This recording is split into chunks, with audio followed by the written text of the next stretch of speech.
It's a fantastic question, Kareem, because you've put together the ideas in these two books in a way that fits perfectly. So I want to start out by just putting some context for marketers.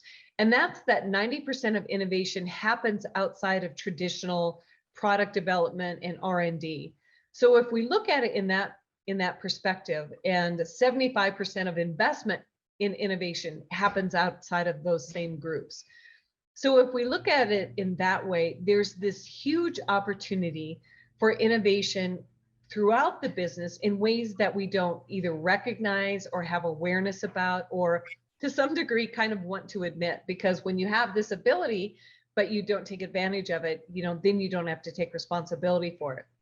But one of the things that Robert and I talked about in the 7 eras of marketing is really how marketing has led so many different shifts, not only in marketing, but in business and how business is done. So now as we start to tie that together, I mean, marketing as a profession has been one of the most innovative things in business since we began as a profession. So now we look at that. And if we look at marketers and our ability to be more innovative in a strategy, in a campaign, in a designing an actual content story driven experience, like Robert and I talk about in experiences, the thing that we need to start to do is ask ourselves, what is it in our own world that we find inspiring or interesting?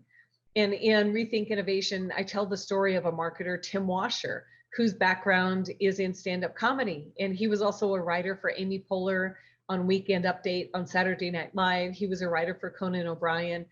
And he was able to observe and take the skills that he had in comedy writing and transplant that into the work that he did at Cisco and come up with, and also IBM, he worked at IBM before Cisco, come up with incredibly innovative programs and campaigns and things like that just went off the rails with success.